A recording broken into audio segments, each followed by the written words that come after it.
Hey everybody, and welcome to This Old Church. This is Pastor Megan. I'm at Grace Lutheran in San Francisco, and this wall got damaged by people bringing in furniture and not really paying attention. I'm so grateful they donated the furniture, but man, they wrecked that wall. So here's how you fix it. This is called Magic Wall Fabric. It's like a sticky mesh that you can cut to the right size, and it sticks on the wall like this.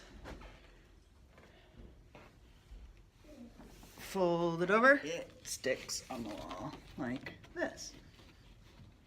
All right, so the next thing we're gonna do is get some of this putty. I like this kind that's got a pink lid because it goes on pink and then it dries white like this. Once it hardens on the wall, you sand it until it's smooth, and then you can paint over it and you won't notice the difference. So this wall part here, because the wall was kind of made by people themselves, not quite level, not quite straight, so you got to kind of pay attention to how you're putting the spackle on so that you're making the wall straighter than you found it. That's the right way to put it. So here we go. So as you put this on, you want to make sure it gets all the way in these squares, and you want to bring it out to the edge of the wall so that it will blend in.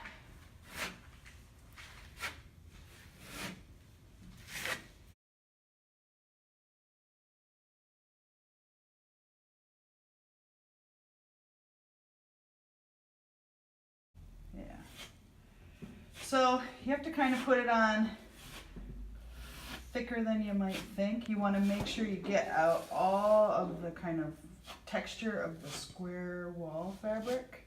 You're going to sand it down later so you can take off the excess. And if it's a little bit hard, you can do it in stages. You can do it and then sand it, and then do it and then sand it. Most important though is to get it tight against the wall and to try to get it tapered out from the edge.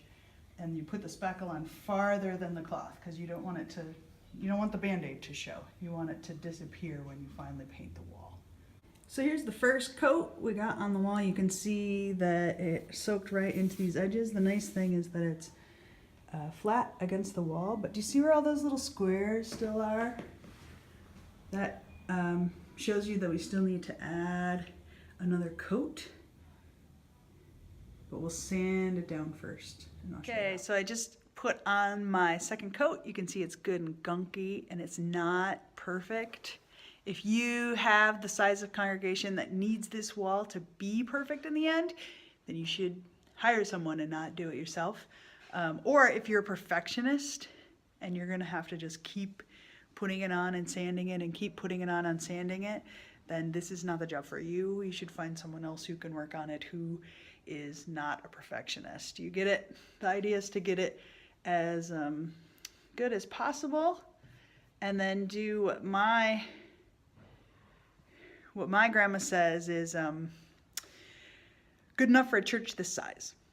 So if you have a giant congregation, hire it out. If you have a tiny congregation where the pastor fixing it themselves means it gets done for $5 instead of for $100, then it's good enough for a church this size. And if anyone says it's not perfect or you didn't do it well enough, I give you permission to remind people that you are a pastor, that your main focus is on teaching the gospel and preaching, or that you're a volunteer and that you had to look up a YouTube video to learn how to do this anyway, and that they could hire it done if they needed to be more perfect than this. But you have to embrace the imperfection of the stuff around the church.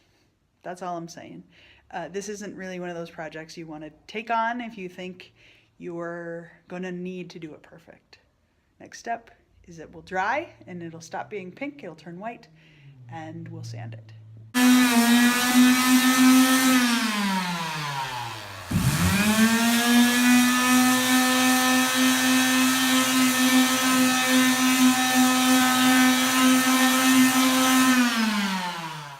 After you sand it smooth, it looks like this.